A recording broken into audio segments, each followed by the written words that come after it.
Everyone, start करते हैं EVS pedagogy की न्यू प्लेलिस्ट। इसमें हम एनसीईआरटी पे बेस्ड और सीटेट, एमपीटेट जैसी जितनी भी टीचिंग एग्ज़ाम्स होती हैं उसके अकॉर्डिंग हम पेडागोजी का कुछ सेक्शंस देखने जा रहे हैं और ये इस प्रकार है। अब हम चिल्ड्रन को सिखा सकते हैं अलग अलग प्रकार के क्लासिफिकेशन स्किल्स। तो ये हम कैसे सिखाएंगे? तो उन्हें अलग अलग चीज़ों को कैटेगराइज करना सिखा सकते हैं। उन्हें सिर्फ हम ये चीज़ें करना बताएंगे कि आप एनिमल्स को किस किस प्रकार से क्लासीफाई कर सकते हैं, थिंग्स को किस किस प्रकार से क्लासीफाई कर सकते हैं। इस तरीके से धीरे धीरे उनमें अपने आप क्लासिफिकेशन स्किल्स जो हैं वो धीरे धीरे अपने आप डेवलप होती जाएंगी। फिर हम बच्चों को मोटिवेट कर सकते हैं इंफॉर्मेशंस कलेक्ट करने के लिए उनके सराउंडिंग से, ताकि वो जो है धीरे धीरे करके सराउंडिंग से सीखते जाएं और उनमें जिज्ञासा भी क्रिएट होती जाती है फिर धीरे धीरे कि मेरे सराउंडिंग में अच्छा ये चीज़ है तो इसमें और क्या होगा।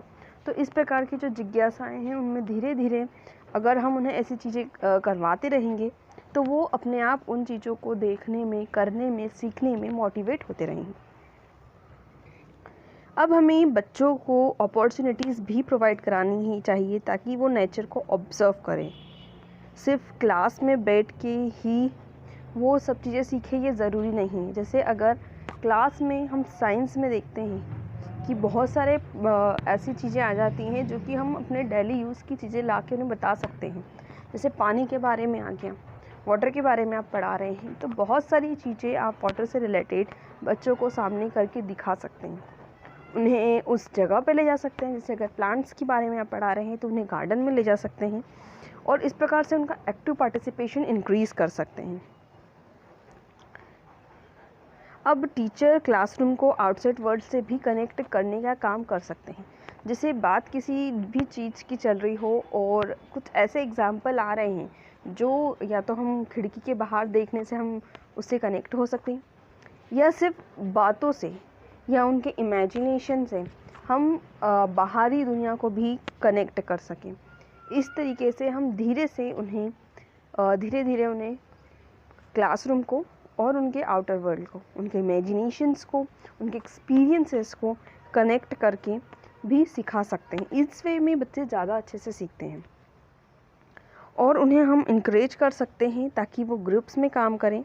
इससे वो सीखेंगे, डाइवर्सिटी सीखेंगे कि अच्छा मैं ऐसा करता हूँ काम और ये व्यक्ति ऐसे काम करता है। मतलब हर एक बच्चा हर एक टास्क को अलग तरीके से करता है, हर एक की सोच अलग होती है।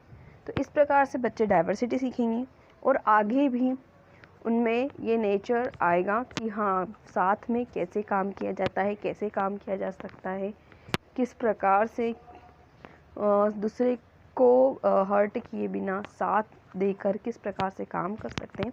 तो ये सब चीज़ें ये इनसे सीखेंगे। अब टीचर उनको इंस्पायर कर सकते हैं स्टोरीज़ पढ़ने के लिए। या तो शुरुआत में आप उन्हें पढ़वाइए, थोड़ी थोड़ी पढ़वाइए क्लास में, वो पढ़ेंगे, बच्चे सुनेंगे, फिर दूसरे और कुछ एक्टिंग उसमें इन्वॉल्व करिए। इस प्रकार से कुछ न कुछ उनमें इन्वॉल्व करते जाइए ताकि उन्हें भी मज़ा आए और वो खुद भी स्टोरी पढ़ना शुरू कर सकें। अब हर एक बच्चे में अलग अलग क्रिएटिविटी होती है और हम आर्ट एंड क्राफ्ट जैसी चीज़ें अपने सब्जेक्ट में इंक्लूड करके उनकी जो एक्टिविटीज़ है, क्रिएटिविटीज़ है, उसे प्रमोट कर सकते हैं, इन्हेंस कर सकते हैं। अब इसके लिए हम आर्ट एंड क्राफ्ट से रिलेटेड कैसे कर सकते हैं? तो जैसे कुछ साइकिल्स हैं, लाइफ साइकिल्स हैं, तो वो उन्हें ड्रॉ करके, पेंट करके या कलर करके लाने को कह सकते हैं और उन्हीं को बोलें कि अच्छा आपने ये बनाया है, आपके फ्रेंड ने कैसा बनाया है, दूसरे क्लासमेट्स ने कैसा बनाया है। तो इस प्रकार से वो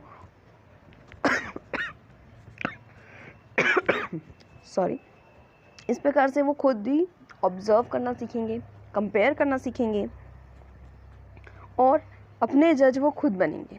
इस प्रकार से उन्हें बाद में भी जजमेंट करने में कोई प्रॉब्लम ना आए और ये स्किल्स जो हैं वो धीरे धीरे कर करके वो अपने आप ही सीख जाएंगे, उन्हें भी पता नहीं चलेगा। उन्हें एनिमल्स एंड प्लांट्स को क्लासीफाई करने की अपॉर्चुनिटी दे सकते हैं अब उन्हें नेक्स्ट है कि स्टोरीज़ या कुछ दूसरी चीज़ें या किसी और चीज़ टॉपिक्स पे उन्हें बोलने का मौका दें, प्रोवाइड करवाएं। ऐसे प्लेटफॉर्म, छोटे प्लेटफॉर्म पहले स्टार्ट करवाएं क्लासरूम में, ताकि जब बच्चा पूरी स्कूल के सामने वो चीज़ बोले तो उसे डर नहीं लगे, उसे फियर नहीं हो। बहुत सारे बच्चों को फियर होता है, तो इसके लिए उन्हें क्लासरूम में पहले करवाएं। अब उन्हें रॉट लर्निंग मेमोराइज़ करने के लिए फोर्स नहीं करें। जितना उनसे मेमोराइज़ हो सकता है वो बोल सकते हैं, उतना उन्हें बोलने दें। बाकी का उन्हें कह सकते हैं कि हाँ आप अभी देख के बोल दीजिए, नेक्स्ट टाइम और मेहनत करना। तो इस प्रकार से उन्हें सिखाया जा सकता है। नेक्स्ट है कम्युनिटी रिसोर्सेज। तो हमारे आसपास में या स्कूल में ही बच्चों के जो पेरेंट्स होते हैं, या तो वो डॉक्टर भी हो सकते हैं, फादर्स हो सकते हैं, फार्मर्स हो सकते हैं, हर एक के पेरेंट्स अलग अलग ऑक्यूपेशन में होते हैं। तो हम इस प्रकार से बच्चों के पेरेंट्स को क्लासरूम में या स्कूल इवेंट पे बुला सकते हैं और उनसे उनके काम के बारे में बच्चे को वो बताएंगे, सभी बच्चों को। तो बच्चों को एक कम्युनिटी रिसोर्स के बारे में भी पता चलेगा और उन्हें रियल एग्जांपल्स उनके सामने फिट होंगे कि अच्छा इन्होंने इतना स्ट्रगल करके यहाँ तक पहुँचे हैं, तो क्यों ना हम भी कर सकें।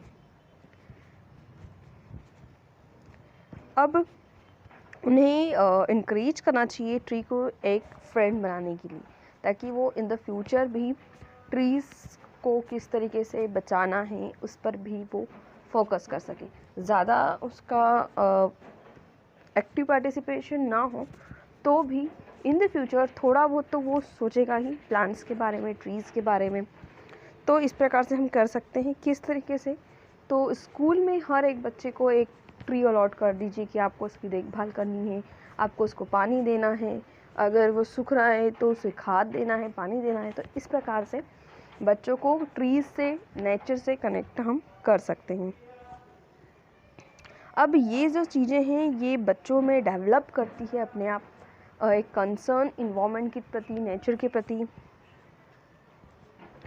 अब जो टीचर्स हैं उन्हें बच्चों को प्रमोट करना चाहिए रीजनल सॉन्ग्स, राइम्स, ये सब। वो अगर किसी को आता है क्लासरूम में, अगर एक बच्चे को भी इनसे रिलेटेड कुछ रीजनल सॉन्ग्स या राइम्स या कुछ आती हैं तो उन्हें बोलें कि आप सुनाइए सबको, हमें भी बताइए। तो इस प्रकार से बच्चा अपने नेचर से भी जुड़ेगा और उसे पुरानी चीज़ें या हमारे जो रिचुअल्स हैं, हमारे जितनी भी चीज़ें वो उन्हें पता चलेगी, उनके बारे में वो और ज़्यादा जानेंगे। और हर एक रीजन के अलग अलग सॉन्ग्स होते हैं, तो वो इस प्रकार से हर एक रीजन के बारे में जानकारी प्राप्त करेंगे। इस वजह से वो क्या होंगे, वो सभी प्रकार की जो अलग अलग इश्यूज़ हैं जो अभी हमारे यहाँ चल रहे हैं, तो उनके प्रति वो थोड़े सेंसिटाइज होंगे। जैसे एक डिस्क्रिमिनेशन यहाँ लिया गया है मेन। अब उन्हें ऑब्ज़र्व करने के लिए और क्वेश्चंस पूछने के लिए अपॉर्चुनिटीज़ देना चाहिए। उन्हें पहले वो अपना मत दें, फिर हम उन्हें कुछ चीज़ें डिस्कस करने को दें, ताकि वो अपने पॉइंट्स रख सकें और दूसरों के पॉइंट्स को ऑब्ज़र्व कर सकें। साथ ही साथ अगर उन्हें कुछ क्वेरी है तो वो टीचर्स से पूछ सकें, घर पे पेरेंट्स से पूछ सकें। तो इस प्रकार से उन्हें इनकरेज करना चाहिए, उन्हें अपॉर्चुनिटीज़ देना चाहिए और उन्हें इनकरेज करना चाहिए कि जो लोकल मटेरियल्स हैं या लोकली जो रिसोर्सेज हैं उनका वो यूज़ करे। ज़्यादा ब्रांडिंग या बाहर के फॉरेन मटेरियल्स इस प्रकार के वो ज़्यादा उन्हें न चूज़ करते हुए नेचुरल रिसोर्सेज को और जो हमारे आसपास में मटेरियल अवेलेबल हैं उसे चूज़ करें।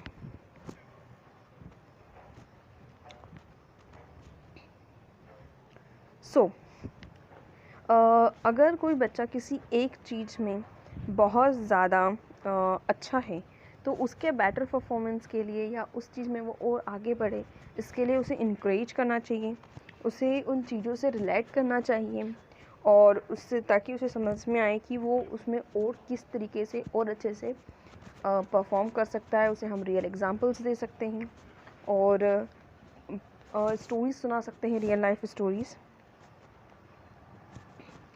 और हम सबको ये भी बता सकते हैं कि हम सब में अलग अलग एबिलिटीज़ हैं। जैसे क्लासरूम में हर एक बच्चा एक जैसा तो होता नहीं है, तो हर एक में एक अलग अलग चीज़ें हैं। तो हर एक की एबिलिटीज़ को, कैपेबिलिटीज़ को सबके सामने भी बता सकते हैं हम, और या फिर एक सीक्रेट रूप से वो चीज़ को वहाँ पे क्लासरूम में प्रेजेंट कर सकते हैं। तो जिसमें वो एबिलिटी होगी वो खुद भी कभी कभी बच्चे समझ जाते हैं कि हाँ, ये कुछ हमारे में भी है, तो हम क्यों नहीं इतना अच्छा कर सकते। तो इस प्रकार से बच्चे अपने आप अंडरस्टैंड करना सीखेंगे और अपनी एबिलिटी को सबके सामने रखना और उसमें और अच्छा परफॉर्म करना शुरू कर सकते हैं। अब बच्चों के अपने जो एक्सपीरियंसेस हैं वो बच्चे भी रखें, और आप इसकी स्टार्ट ऐसे कर सकते हैं कि आप पहले अपने एक्सपीरियंसेस बताएं कि इस टाइम पे जब हम छोटे थे तो हमारे साथ ऐसा हुआ था, क्या आप में से किसी के साथ ऐसा कुछ हुआ है। तो इस प्रकार से बच्चे अपनी चीज़ों को भी रिलेट करेंगे और सेंसिटिव बनेंगे अलग अलग टाइप्स के इश्यूज़ से, और बहुत कुछ सीखेंगे। और इस प्रकार से अगर वो अपने आप को एक्सप्रेस कर पाएंगे तो उन्हें इस प्रकार से अपॉर्चुनिटी मिलती है अपने आप को एक्सप्रेस करने के लिए। तो इस प्रकार से वो अपने आप को एक्सप्रेस भी कर सकते हैं, और बाहर अगर कहीं और बाद में उन्हें एक्सप्रेस करने में कोई प्रॉब्लम नहीं आएगी। अब उन्हें origami, finger painting, arts, craft, इन चीज़ों की तरफ भी इनकरेज करना चाहिए। इससे बच्चा क्रिएटिव बनता है। अब बहुत सारी ऐसा होता है कि बच्चे बहुत सारे बर्ड्स को देख के पहचानते हैं लेकिन वो उनका नाम नहीं जानते। तो हम ये कर सकते हैं कि बच्चों को बोले कि अच्छा, आप इस बर्ड को देखा है, उसकी आप पिक्चर क्लिक कीजिए और उसके जो नेम्स है वो आप टीचर्स उनको बताएं या पेरेंट्स से वो पूछें, या किसी और जानकार जो हैं उनसे पूछे, जो उनके आसपास रहते हैं, वो किसी से भी पूछ के इस तरीके से हम कुछ एक्टिविटी क्रिएट कर सकते हैं ताकि बच्चे उन चीज़ों को और ज़्यादा अच्छी तरीके से सीखें। अब बात आती है रेन की। तो टीचर्स ऑर्गेनाइज कर सकता है डिस्कशन गुड और बैड इफ़ेक्ट्स से, ताकि बच्चे को जो पता है वो बताएंगे। सारे चिल्ड्रन अपने अपने व्यूज़ भी रख सकते हैं, उससे वो अपने आप को एक्सप्रेस भी करेंगे और साथ में उनका नॉलेज भी इस चीज़ों पे इंक्रीज़ होगा। फिर बच्चों को कंसल्ट करना चाहिए कि वो अपने फैमिली मेम्बर्स की कुकिंग में मदद करें। स्पेशली मॉम अधिकतर सबके यहाँ पे काम करती है किचन में, बाकी दूसरे कोई नहीं करते हैं। तो हमें उनको इनकरेज करना चाहिए, वो गर्ल हो या बॉय, कि कुकिंग जो है वो कोई गर्लिश थिंग नहीं है, इसे सबको करना चाहिए। और एक तरफ से हेल्प भी करना चाहिए अपने पेरेंट्स की। तो इस प्रकार से वो जो जेंडर बायसनेस होती है वो बच्चों में धीरे धीरे कम होती जाती है। अब दूसरा डिस्कशन कर सकते हैं फ्यूल इफ़ेक्ट पे। तो फ्यूल इफ़ेक्ट कैसे करती है हमारे एनवायरनमेंट पे, और हम उसके लिए न्यूज़ रिपोर्ट का यूज़ कर सकते हैं। कुछ भी जैसे जो अधिकतर नंबर्स में बताई जाती है कुछ न्यूज़, उनका यूज़ कर सकते हैं ताकि परसेंटेज बच्चों को बता सके, और कुछ उन्हें जो पता है वो उनसे हमें बुलवाना चाहिए। अब इस कन्वर्सेशन डिस्कशन करते वक्त उनके एक्सपीरियंस भी लेना चाहिए कि अच्छा, आपके साथ इस टाइम पे कैसे हुआ था, अगर किसी और का एक्सपीरियंस है और कोई शेयर करना चाहे। तो इस प्रकार से बच्चे खुलते जाएंगे कन्वर्सेशन करने से। रियल एग्ज़ाम्पल्स ज़्यादा देने चाहिए उन्हें, रियल लाइफ एग्ज़ाम्पल्स, जितने ज़्यादा हो सके एग्ज़ाम्पल्स रियल लाइफ हो और उनके आसपास के हों तो और ज़्यादा अच्छा। अब जब आप स्टोरी पढ़ा रहे हैं, कोई स्टोरी बीच में आ जाती है चैप्टर में, तो आप उसको डायरेक्टली पढ़ाने से अच्छा सब बच्चों को रोल प्ले दे सकते हैं, और इससे उनमें जो उनकी क्रिएटिविटी इंक्रीज़ होगी, उनमें बहुत सारी चीज़ें डेवलप होगी इस प्रकार से रोल्स क्रिएट करने से। और इस प्रकार से वो कर कर के सीखते हैं, और जब वो कर कर के सीखेंगे तो ज़्यादा लाइफ लॉन्ग उन्हें याद रहेगा। अब जैसे जेंडर इश्यूज़ होते हैं उन पर भी इनसे डिस्कशन करना चाहिए, और पता करना चाहिए कि उन्हें उनके इस पे व्यूज़ क्या हैं और क्या उनके मिसकंसेप्शन है, ताकि हम उनके मिसकंसेप्शंस जो हैं वो क्लियर कर सकें। तो कैसे इश्यूज़ जैसे कि टेक्नोलॉजी पे, different business related gender issues, जैसे कुछ बिज़नेस अलॉटेड है कि नहीं यहाँ पे वुमेंस नहीं जा सकती, तो ऐसा क्यों है, क्यों ऐसा नहीं होना चाहिए, तो इन सब चीज़ों पे हम डिस्कशन क्रिएट कर सकते हैं। अब उन्हें बर्ड्स को पास से ऑब्ज़र्व करने के मौके देना चाहिए, उन्हें बोलना चाहिए, और जो टीचर है वो उन्हें बोल सकती है कि अच्छा आप बर्ड बात बनाइए, तो आपके यहाँ चिड़िया आएगी, तो आप उनको और अच्छे से ऑब्ज़र्व कर सकते हो। उससे रिलेटेड कुछ उन्हें एक्टिविटीज़ दे दीजिए कि आपने दिन भर में कितनी बर्ड्स देखी उनकी, या तो फ़ोटोज़ आप क्लिक करिए या आप उनके नेम्स लिखिए, फ़ोटो प्लस नेम, इस प्रकार से कुछ एक्टिविटी से जोड़ देंगे तो बच्चे और ज़्यादा अच्छे से उन चीज़ों को ऑब्ज़र्व करेंगे। और चिल्ड्रन जो हैं वो अपने लोकल मेथड्स, मतलब पानी को कलेक्ट करने की जो लोकल मेथड्स हैं उसके एक्सपीरियंसेस शेयर कर सकते हैं। इससे हमें पता चलेगा नए नए मेथड्स, मतलब जिसे इस मेथड के बारे में नहीं पता है उसे भी उस मेथड के बारे में पता चलेगा। हर एक की कलेक्टिंग मेथड अलग होती है या कुछ की सिमिलर भी हो सकती है, पर इस प्रकार से बच्चों को जिनको जो मेथड नहीं पता है उन्हें नई मेथड भी पता चलेगी। सो आज के लिए इतना ही, बाकी का हम पेडागोजी सेक्शन कंटिन्यू करेंगे। इसकी पूरी प्लेलिस्ट क्रिएट हो जाएगी, तो आप इस पे कनेक्टेड रहिए। और नेक्स्ट आपको कौन से टॉपिक्स या पॉइंट्स पे वीडियोस चाहिए आप ये भी कमेंट कर सकते हैं मुझे। So thank you, bye bye.